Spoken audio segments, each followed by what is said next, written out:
every time you watch it, you're just mesmerized. I can say that I've seen it now a couple of times, actually 3 or 4 times, I think. Hands got mics. Please take them out of the stand and use them. That will help so everybody can hear what y'all have to say. Okay, great. Thank you. I should have known that. How many of you have seen it before today?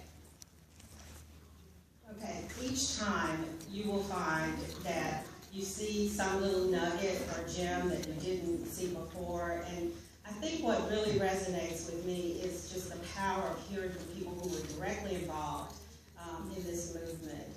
Mr. Nelson was able to capture some really amazing interviews and comments from those folks, and the footage that he was able to obtain.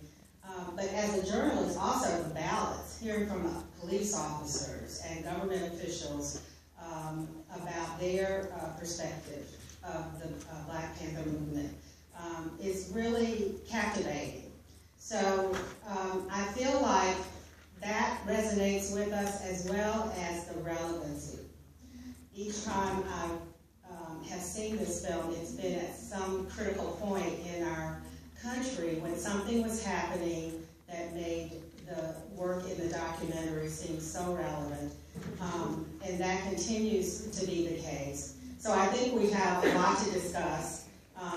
And then 2 weeks ago, or what, last weekend, I guess it was, things got kicked up a notch with Beyonce's video and new song, which brought even more attention to the Black Panthers and social movements in our country. So we're going to get started. Let's think of this as a discussion. We're very fortunate to have these experts here on the panel, but we really want you to engage and make comments. And if you have questions for them, ask them, but don't look at this as them presenting something to you. So first, let me just let each of you kind of get warmed up a little bit and tell us your thoughts, Dr. Mitchell, about the film. Well, first of all, I concur with what you said. The videography is just outstanding. It was like having a feast or a banquet. I was here in Nashville, Tennessee. I was a student at Fisk at the time. And we only got selected snips of what was happening with the Black Panthers. The news was, we had the national news, but there were no specials on it. And it was all so special at the time. It seemed, it was so charismatic. It was what life was about. This was the 60s. But instead of hearing about some other revolution, this was my revolution. This was my change. Culturally, I can think about it. It sort of separated me from my father. The message my father always gave to me was, now if you get in trouble, if you get lost, find a policeman and ask him for help. I never told my sons that. I told my sons, be careful, be respectful, be careful with the police, be careful of any entity that believes they can wield life and death authority over you, based upon a position that's given, not because of their intellectual capacity, not because of their sense of righteousness, but simply because they could be awarded a badge and given a gun. And that's also further exacerbated by the fact of race. So that was very different. My father's movement may have been NAACP, and I wanted my movement to be the SCLC. I wanted it to be student involvement. But I'm probably the only person my age group in Nashville who was not a part of those nonviolent marches. I went to one march, and somebody threw a rock, and it came this close to my head. If I could have found him, I would kill him. And I knew I wasn't right for nonviolence. I was, I may have been better for an eye for an eye and a tooth for a tooth. That wasn't what it was about. So I would have been a negative to the movement. I went back, walked from downtown Nashville, walked back out to North Nashville, my family lived. And I admired what happened, but I had some trouble buying into this idea. Suddenly, this is responsive. You're taking it from your own listening. So to see all of that, to see it all wrapped up in one of the presentations, to hear, I see my friend David Williams down there. He has a wonderful sort of history of music and vocal. We talking about that. But David, I heard some things, I heard some pieces there, some music I didn't hear in Nashville, Tennessee. You know, it was a censor to them. It was a censor difference. So to see all of that wrapped up in a wonderful piece. And finally, for the point you make, history is so psychotic. It was interesting to hear the whole discussion about the Second Amendment. It was interesting to hear about bringing guns on the floor of the California legislature. When I just read this morning a discussion in the Tennessee about bringing guns to the floor of legislative plaza, with the governor saying, don't bring them to the Capitol. Right out of Carmen. Right out of Carmen. Thank you. Ms. Wynn. I sort of concur with many of the things that Dr. Mitchell said in terms of looking at the Black Power movement as a part of the Civil Rights movement. I think there are two distinct differences. Black Panther Party came into existence because they could really no longer deal with this idea, especially after Dr. King was assassinated, of nonviolence and not necessarily retaliating, but being able to defend themselves. Like Dr. Mitchell, I grew up during that time. I was not out there. I was a little too young, as I really think he was, but I was not actually out there participating. And I had cousins who participated. And like Dr. Mitchell, I don't think I would have been able to. I'm not necessarily turn the other cheek kind of person. But I think I could have been a part of the movement behind the scenes, as many people were. And I don't think we talk about them often enough. Everybody was not meant to be a foot soldier. There had to be some people behind the scenes, preparing signs and doing other things. I think what Stanley did with this bill is really kind of bring and coalesce the two movements together. And to me, as I was sitting there, I think this is the second time that I've seen it, the only thing that I kept thinking, the past is present. The past is present. The past is present. Because everything Dr. Mitchell said is cyclical. History tends to happen in cycles. It's 50 years ago today, not today, but within this year. The Black Panther Party was founded 50 years ago. 50 years ago, they were dealing with those issues. 50 years later, we're dealing with the same issues that they were dealing with. If you look at what they wanted, their 4 points, and this is not the 10-point program, but education, civil rights, self-defense, but housing. Those are the same issues that we are dealing with today. In Nashville, we are talking about affordable housing. We're talking about education. We're talking about income distribution. All of these are the same identical issues that they were fighting for 50 years ago. The other thing that I don't think people really realize is that when you look at the Black Panther 10-point program, and I don't know if you remember the old Model Cities program, where you feed people, provide health care. That Model Cities program, which was a federal government program, was modeled on the Black Panther Party and what they were doing. So to me, again, past is present. I'm surprised when Peter mentioned the point I thought you would get to first. Oh, I'll get to it. About the whole role of women. And Fisk yeah. teaches courses on women and the civil rights movement. I tried to teach the course, and my Fisk ladies let me know one time that I wasn't radical enough, and that I viewed history, that I was too conservative. They need someone, not that she was that radical, but more so. So we're talking about the Panthers and the women. Well, Thank you. Let me address. Yes. I think that, when you look at this time period, you see African Americans going from what may be considered traditional dress, really sort of modeling what European Americans have done. They began to take on a self-identity.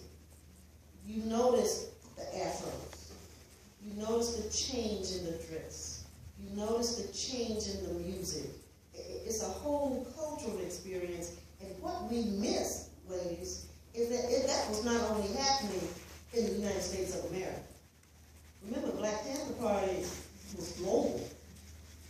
And women across the globe within that African diaspora were doing the same identical thing.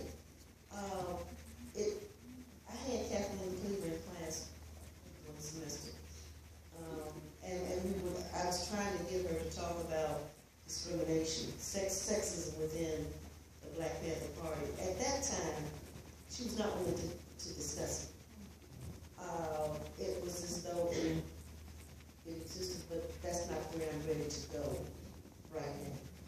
In the documentary that she did. Yeah, in the documentary she did, which was. And I thought their strategy for trying to overcome that was interesting. Reversing roles. Reversing the roles. And you know, as I sit there and thought about that, I thought about my own household when my husband was living, because we had reversed roles. He loved to cook. I did not. I love to take care of business and administrative things, and that's what I did. And I mean, you did it almost without thinking about it. And so we didn't have that kind of sexism. And looking back on it, I really think it was one of those quiet kinds of things that came out of the movement. You don't realize that that's what you're really doing. I know Dr. Mitchell doesn't necessarily have gender roles in his house. As we were coming over here, he was talking about what he was going to cook for dinner tonight. But when you think about these women, the dress is really interesting. And there's a relatively new book out on that. It's called Liberating Threads by Tanisha Ford. I recommend that everybody read that book if you really want to get a feel for how women began to change in terms not only of their thought processes, but how that manifested itself in dress. It's a very interesting book. Thank you both for sharing those thoughts, and I see some folks already want to ask questions, so let's take some comments from the audience. Yes. If you could stand so we can hear you. I'm sorry I don't have two direct questions for you, and it's maybe this week for NPT, but did Stanley Nelson promote this film last summer as a theatrical release? Because when I was in Washington, D.C., it seems like I heard about the Black Panther movie. Second, when will this be available for purchase as a home CD or video? For ourselves. I'll try to answer some of those questions, and Sally may have some answers to others, but the film has been out for some time. It's been in the independent film circuit, so maybe that's what you are aware of. I know it was presented at the Nashville Film Festival last spring, several viewings, and I'm sure it's been presented across the country. And of course, Mr. Nelson himself was here in December to talk about his work. So as far as purchase, it's a PBS product, so I don't really know the answer to that. Is Sally still in here? I am. Oh, do you know about the Independent Lens series, or Daniel? I'm sure once it's air, they'll probably get video off. And it is being broadcast on February 6th, Tuesday. Right behind you, 8 o'clock. Yes. It's available, I think it's the end of February. Oh. 5th, 6th. You can purchase Is it on, are you saying it's already available? I purchased it already. Okay, PBS.org apparently already has it. Okay. Yeah. Sarah, you want to say something? Well, I have a question. Okay, please. One of the things that really struck me about the biggest threat of the Panthers was when they got organized and brought in the whole community, a wide diversity of people saying, no, this is wrong. People are being abused, unfairly imprisoned.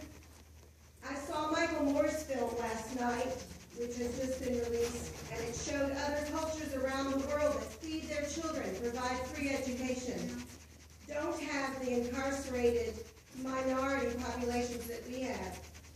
I've been saying to my husband for 3 months, we need a revolution.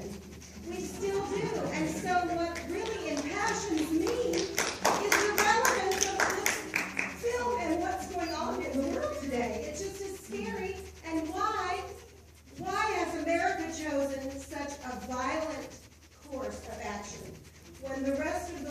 some civilized, learned countries are able to accomplish all this, including women's rights, which, you know, Tunisia passed women's rights, Algeria passed women's rights, but the ERA was knocked down.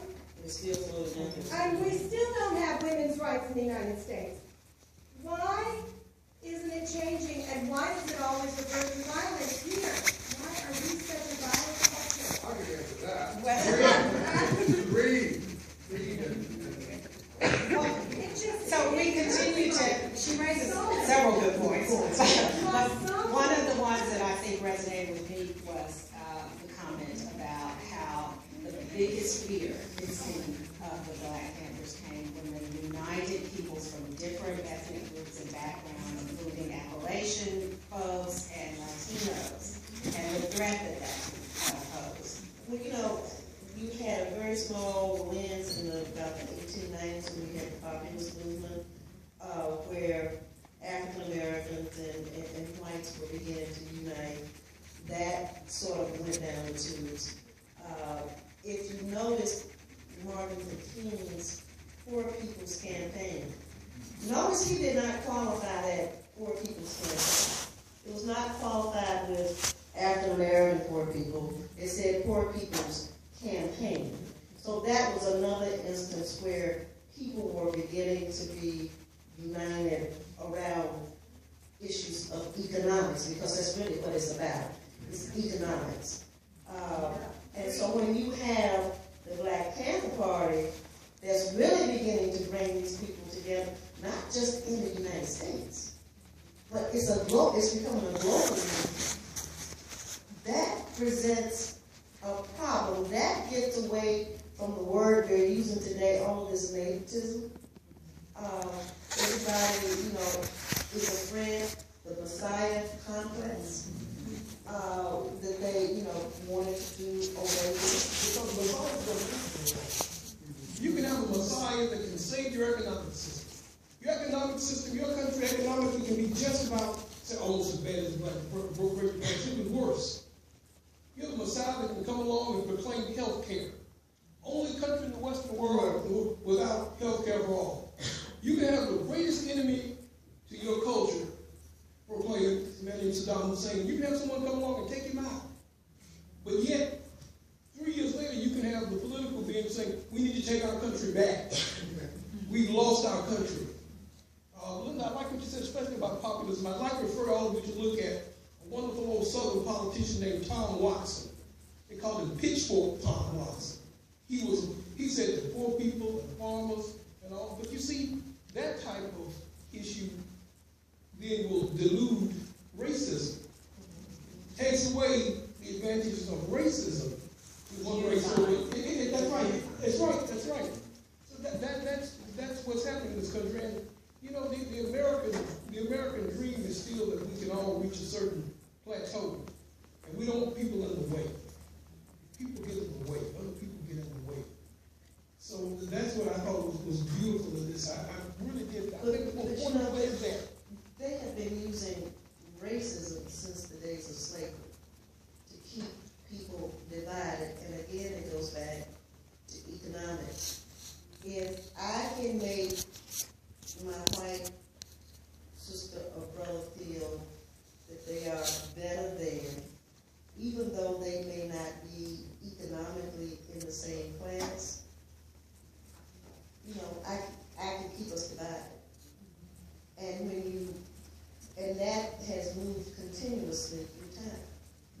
They keep us focused on that artificial, man-made construct of race to keep us from focusing on what the real issues are. And when you boil down the real issues, when you talk about healthcare, education, you can go all through. It's economic.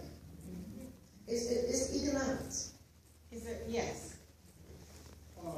Well, basically, could you say that they expand this, the Willie Lynch theory, instead of just keeping it into a certain box now to expand it globally, and not just be looking at race, but culture as well, because the powers that be, I think it helps them to maintain the control.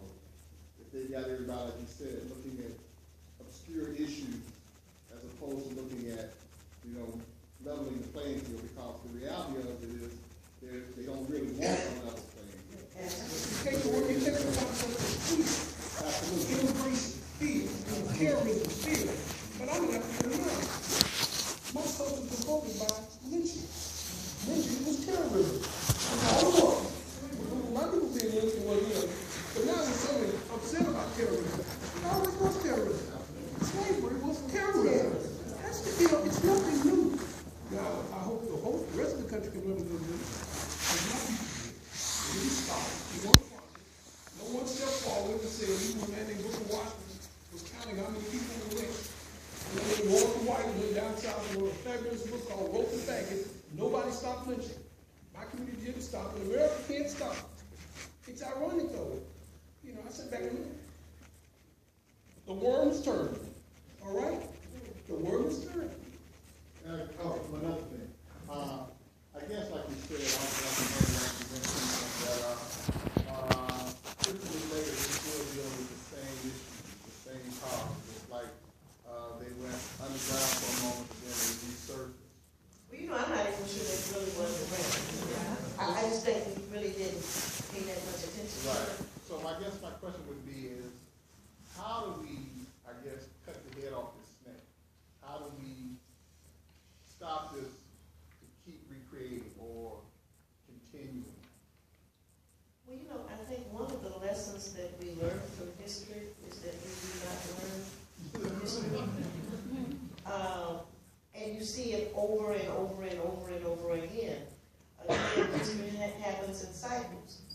I think George Santana says, he who does not know his history is doomed to repeat it. So again, each generation needs to be taught or retaught. Coretta Scott King said, freedom is not given to us. Each generation must earn its own freedom.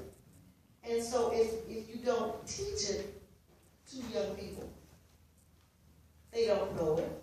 And so it's repeated. And that has happened, I think, generation over generation over generation. We need to teach it, and we can't just depend on the schools to do it. It has to start in the home. Malcolm X said, if people don't know their history, you can destroy their history, rewrite their history, and tell them their new history is their history. The best way to conquer people is to conquer their history. I think you would also say, though, that when there's some igniting incident, a relevant incident, such as what we've seen in the last couple of years that brought about Black Lives Matter, then that is what really seems to resonate with each generation. Something triggers. Yeah, there has to be something that ignites it. Yes. I'm glad you guys mentioned history. I work at Little Rock Central High School. We interpret the Little Rock Nine, and we talk about nonviolence. But most places, they leave the Black Panther Party out, Malcolm X, Stokely Carmichael. They leave these people out. So they only know Martin Luther King as a dreamer and nothing else. But Malcolm X talked about the nightmare. Okay, and so my thing is, I can understand the public school system keeping that out. I think that is by design. You keep figures out, and you only model Martin Luther King as a dreamer. Whose responsibility is it? What happened between the end of this and where we are today that people don't know these people who came before them, who were not a dreamer, that they actually took action and organized? It became unfashionable in the revolution. We want to be milled in. We want to be a part of the system. We don't want to stand outside. We don't want to be the nigger who sit by the door. But there was a time when it was, and we've been also, this has been so academic, so wonderful. Let me tell you something else. It was cool to wear a fro. It was great to put on all black and walk around. Only time you could intimidate somebody is simply by what you wore. And Lord knows if you could, sound good, if you could put a couple ideas together, when you saw Fred Hampton, you saw Elwood Cleaver, it suddenly became fashionable for black men to be articulate. I can remember for years, you were a black man stories. He must be a minister. No, he's not a minister. Ministers also people. Or he's an educated black man. T-shirt just said nothing more fierce than an educated black man. When you treat me bad, I can tell you. And I can tell you in policy 11 terms just how bad you treated me. I think another thing that we have to remember, the African American community is not a monolithic community. And so when you had the civil rights movement, you had King the Dreamer, King the advocate of nonviolence, and you have Malcolm X, Stokely Carmichael, Eldridge Cleaver, Huey Newton, and others come along with this idea of self-defense, but interpreted as being violent. You had a split within the African American community. And so some, advocated for nonviolence. And I think what we did not realize after King's assassination, and you saw what happened with the Black Panthers, that is what really drew them. No one really realized how close they were. And if you think about Martin Luther King and Malcolm X, that was not that big divide that everybody wants to say there was. Right. Especially after Malcolm came back from Mecca. Okay? They were working very closely together. And, not as conspiracies, but one of my theories has always been they got rid of Malcolm because he had so much power and they realized that the two were beginning to come together. If we get rid of Malcolm, then maybe we can maintain what's going on. But then when King switched to economic issues, and not just those issues of civil and human rights, and was talking about the Poor People's Campaign and bringing poor people together, that presented a problem also. And that had been the case earlier. A man named W.B. Du Bois was pulled before the House on Un-American Activities. And he was asked whether he was a communist or a socialist, and he said he was for any ism that fed the bellies of hungry people, especially hungry black people. W.B. Du Bois had to live his life in Ghana. He was marked as a revolutionary and a dangerous person and a socialist. It's ironic now that someone can be running for president and call themselves a democratic socialist. I can't wait to see how that's going to ride down here in the South. I'm ready to write again. That's another conversation. Any questions over here? Yes. Hi, I've got four daughters, and me and my husband brought our daughters, and I think it's really important, like you were saying, for our young people to know our history and to know what's going on and the relevance. And our girls, they like Beyonce, they listen to her music, but for the first time after the Super Bowl and the formation and the controversy that's part, now it's like, okay, Beyonce's political now. And so now it's just like, okay, so what does this mean? And so we engaged in a conversation about the formation and the history of the Black Panthers, but we want to continue to, educate them and to train them. And I just kind of want to hear y'all's thoughts about Beyonce and the formation and that controversy that was sparked. I'm going to be last. I'm going to be quiet. It wasn't new. It was a songbird named Billie Holiday. We struck it over. She said, "Southern trees bear strange fruit." Now, Billie Holiday was just about band and just going away. But it's refreshing. It's psychedelic. And it's generational. It's generational. And she reaches a generation. That's really complicated. Well, definitely today, with the strange fruit, I'm still really trying to process that in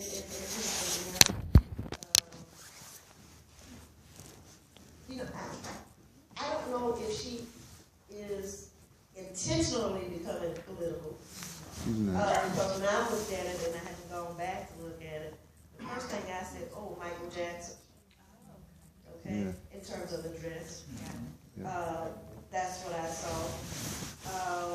We talk about Billie Holiday, but I think you could also say Whitney Houston did a form of formation early on. I'm still processing. I think it's good because I do think she's reaching a younger generation of women. I think she is empowering to young women. I think that you can take out of that they need to know something about the the history that, you know, what is happening now did not just start with Ferguson. You know, I think it was good she went back to Katrina and looked at all of that. And Katrina is, you know, it's still not really resolved completely. But I'm still sort of forming it. I think young women need to be empowered. Music is such a marvelous source to empower people. It was Aretha Franklin that told you you had respect. Yeah. If you listen to that, it was Curtis Mayfield who said, I'm black. James, I'm black and I'm proud. The persons told us we were moving on up. Yeah. We all were. So music is wonderful way people can hear the melodies. They sing it over and over and they begin to think about it. You know, it's cultural. And it starts a conversation. And it starts, that wasn't happening. And it reaches across cultures. And you can tell that it did have some resonance because everybody on the right has had some sort of condemnation about Beyonce and formation. Anti-Beyonce rallies. Yeah. You know. Yes. And for the record, in Katrina, refugees do not pay taxes. Absolutely. They use the wrong term. Yes, Yes, ma'am. So I saw a lot of things in the movies that reminds me of the Occupy movement and of course Black Lives Matter. And I'm wondering if you guys can talk about some of these movements that's been happening here recently and how they compare to the Black Panther Party movement and how and the lessons that we can learn. I do feel like there was a whole lot of the same energy happening then. It's happening now with different groups of people and trying to figure out how collectively they can get together to change what's happening. So can you talk about some ways we might learn from the past to help shape some of the future and the movements that's happening today?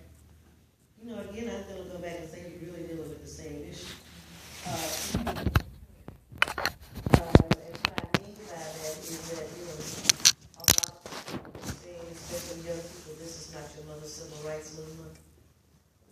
This is not your dad's civil rights movement. Guess what? The young people that were telling the elders, we're not going to do it this way, we're going to do it our way. And I mean, again, that's that generational shift, even within the movement. I know that when, you know, I mentioned earlier today that this is February the 13th. I know it's not about the Black Panther Party, but this is the day that Nashville students launched their first sit-in movement. Okay? When they did that, the elders of the movement was telling them, no, wait, we don't have jail money, we don't have medical personnel in place, we don't have this in place, we don't have that in place. They did it anyway.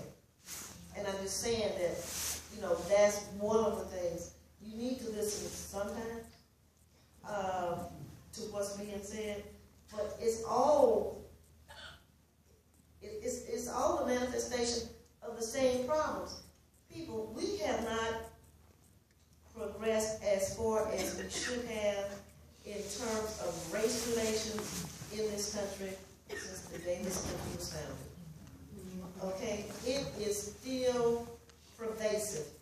It went sort of underground, but if you go back to the movement of the 60s and you had the white resistance, those who are resisting now were the ones that resisted then. It hasn't gone anyplace. It may be a little bit more subtle, or it was a little bit more subtle. I don't think it's so subtle now. It's kind of in your face. I think this present era is much more volatile. It can be real. I was in college and I can remember going to the classroom and seeing on the words, will you be ready when the revolution comes?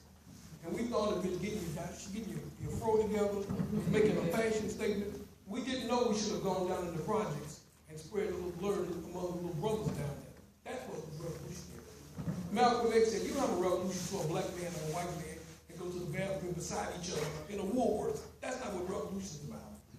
This is far more, this could be realer, because you do have young people involved, and you do have the concept and the idea that we're going to school you, we're going to educate you, we're going to share with you why you have the right in America. What if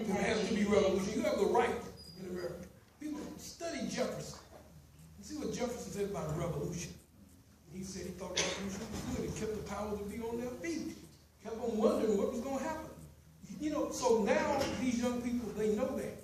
They can speak for themselves. They can't be characterized as thugs. They can't be characterized because they wear a hoodie as if they do bad. You know, they will stand up and tell you, you know, we out here, our lives matter, our concerns matter. So I think this has the greatest chance.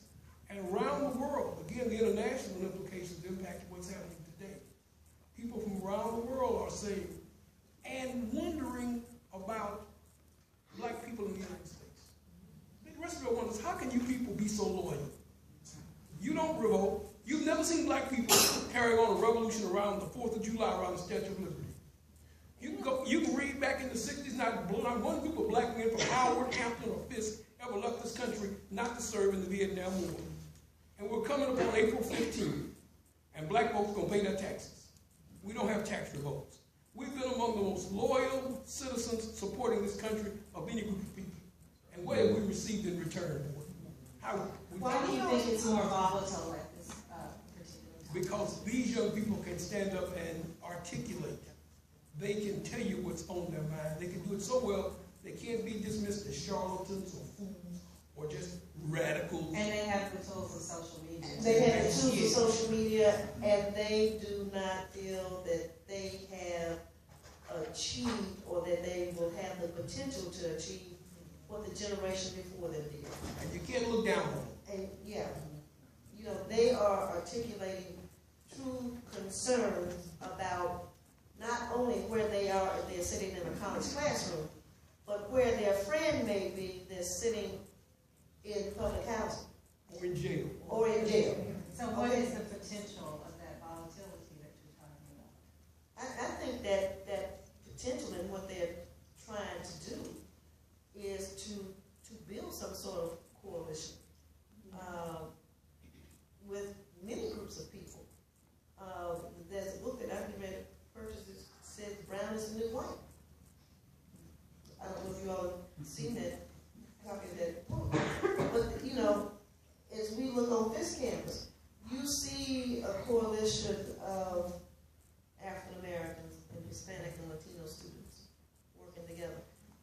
And they have some of the same concerns. I see it especially in my class in the civil rights movement, because Latinos come in looking for answers about how can we deal with issues within our community. And so there is a coalition. I don't think we realize it among people out there of different ethnicities. And, you know, quiet as it's kept, the civil rights movement and the Black Power movement has led to every other movement this country's ever experienced in modern times. We saw something 8 years ago. How is it going to be accomplished only one way? It's not by marching, it's not by singing, it's by voting. People have got to go out to vote. You got to vote to bring about change. People are surprised at the percentage of Americans, the small percentage who vote. I've been telling Fisk students. They're surprised at the small percentage that are registered to vote. I've been telling Fisk students here, you know, if we have 1,000 students here and 200 or 300 people, alumni, and whatever, who live in this district, and we could agree on how to vote, you could select a council person. You could make a big impact who the mayor is. Certainly, governments know who votes, and they know who doesn't vote. And while you can make all the noise in the world, if you don't vote, you're going to be written off. Oh, they just make a lot of noise. They're going to protest, but they're not going to vote anybody in or vote anybody out. They can't decide. I like that. People say, well, Reavis, how does the black community feel? Well, we met at 18th and Jefferson. We feel as different as our experiences are. Well, you were not a monolithic, homogenized community. Yes. That's true. How about somebody that hasn't? Yes, that young lady there. Yes, some of Katrina's surviving. Oh. And,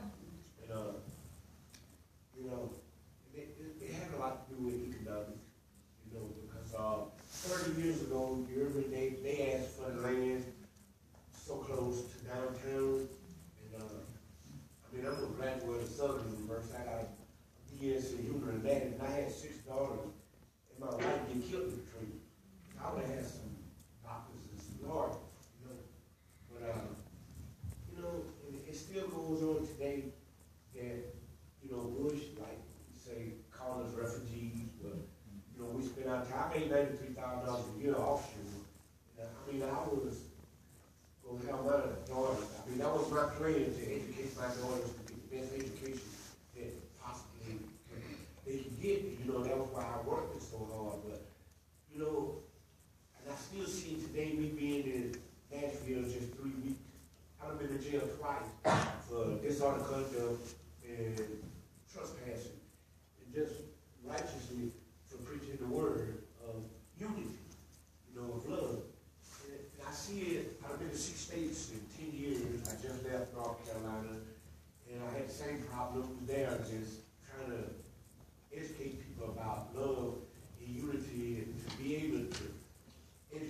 children how to accept things that are not acceptable, in this time and age.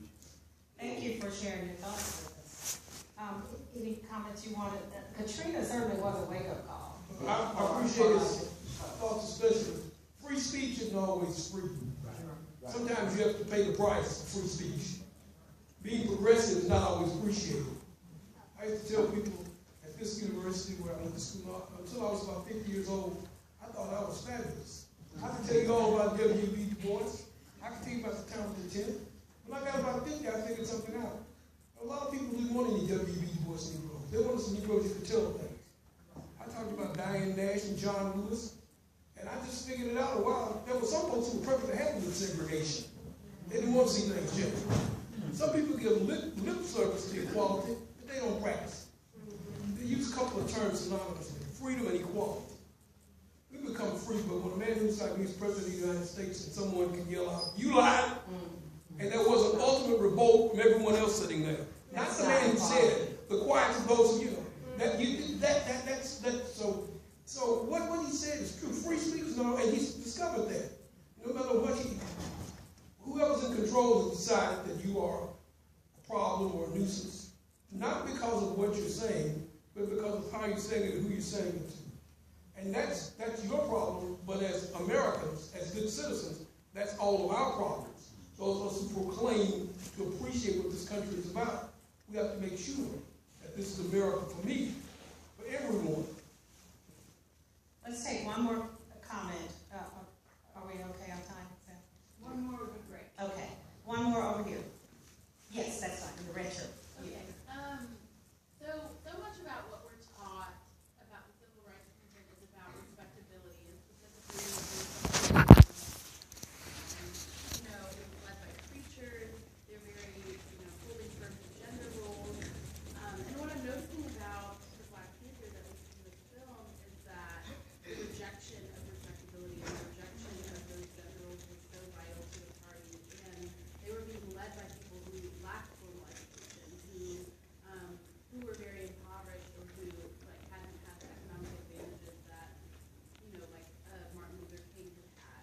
And I'm just wondering why that lack of respectability and why that pushback against those kind of more normative ideas was so important to the Black Panther Party. We've been historically taught if you're respectable, you be accepted. Back during slavery, if you had your freedom papers, and you acted like a free person, you spoke like a free person, you wouldn't be mistaken as a runaway slave. The African American community has bought into respectability. So we look there. It's always, unfortunately, not everyone shared our views. The rules were changed, but we began to play the game so very well. And that's what you saw played out. That was the response. I think that, and I'm going to go to the bus boycott.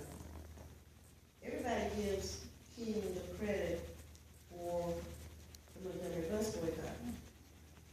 But if you dig into it, it was the Women's Political Council of Montgomery.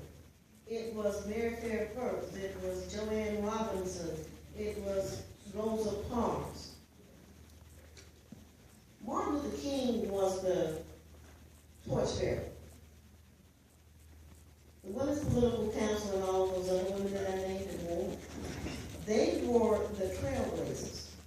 Okay? In other words, they had already been planning to do something about a boycott before King and we got to Montgomery. What generally happens is if you stop and think about just society in general and the roles, the different gender roles, who were they following? In the 1950s, white women were just as subjugated as were African Americans.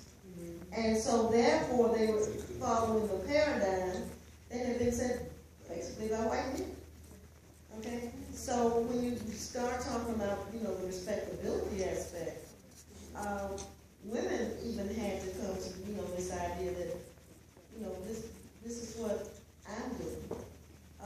You didn't get into that, of course, until after the 70s and 80s, when you had the women's movement, second or third wave of the women's movement, and we started started writing her story. It wasn't out there.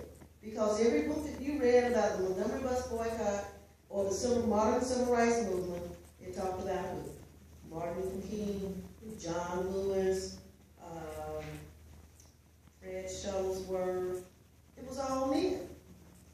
Even when you had the March on Washington, you basically saw all men. No one ever mentions that Dorothy Height was, you know, one of the women behind the scenes trying to make sure that a woman appears on stage.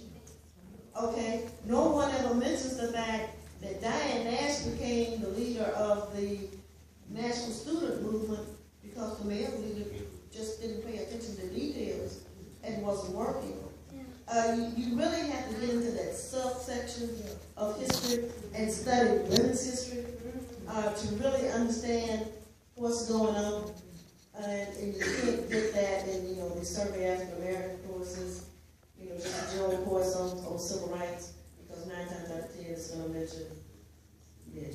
Yeah, well, and in defense or explaining, the reason King, Sierra Cleveland points out that America wasn't ready for King.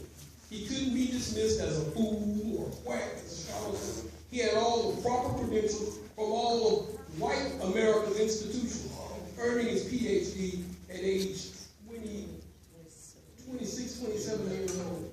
You know, he was an intellect. He was equal. He may have been superior to most of the people he was dealing with. So that's when he was selected. But it's a matter of growth. It's a matter of growth. When women step with their roles, you know, you can declare yourself a leader, but that doesn't mean that if you're in opposition to someone, they're going to take you as a leader. They're going to respect you as a leader. It's an evolutionary process. It's a growth. It's still going on. This is a political endorsement, but you know, yet to this point, we still haven't had a woman as president of the United States. You know, this is an evolutionary process. And in this case, with politics, with healthcare, with many things, we find it hard to do because we are the United States. We're the leaders in the world. We think we're the ethnocenter of the world. Well, we're going to have to wrap up. I would like to just ask before you put your microphones away, if you each would just briefly tell us what you want the folks to leave here with today after watching this film and this discussion. I would like people to leave here today knowing that what we are experiencing right now in this country is not new, that we need to be fully aware of the history of the United States and social liberatory movements, that there are many things that can and should be done, but they will not be done unless you pick up a collective manner and go out there and fight for what is right.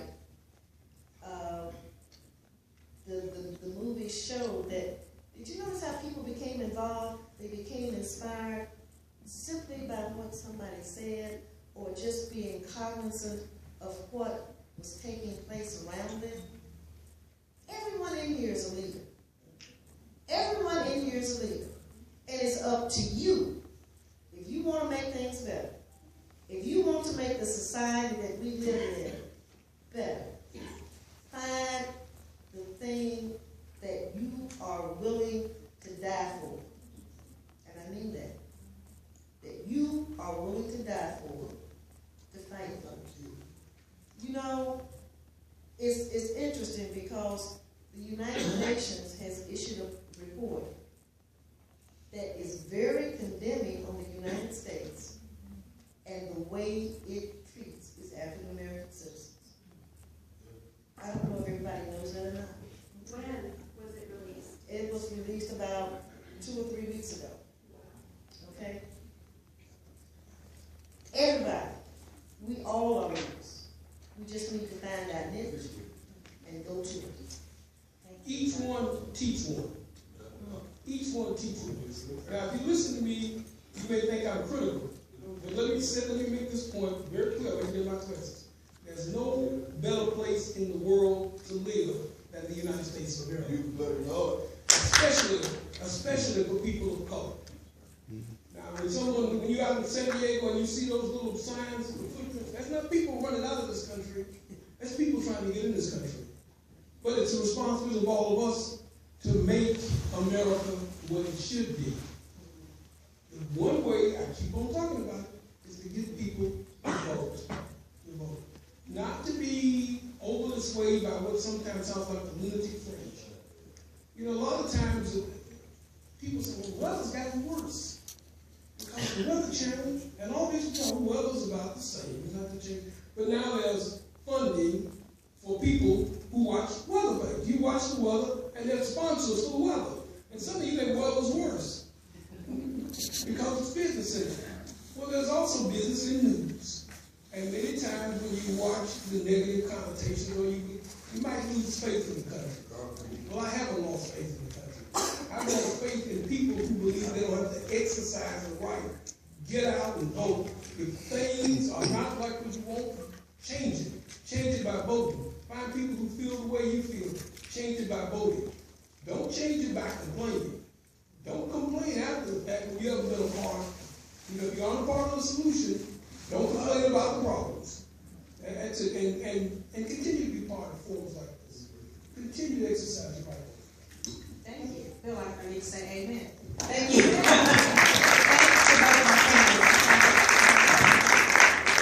Thank you all for joining us too. Thank you all so much, and if you'll drop your surveys off, it's much appreciated. It's a way we can keep this free. And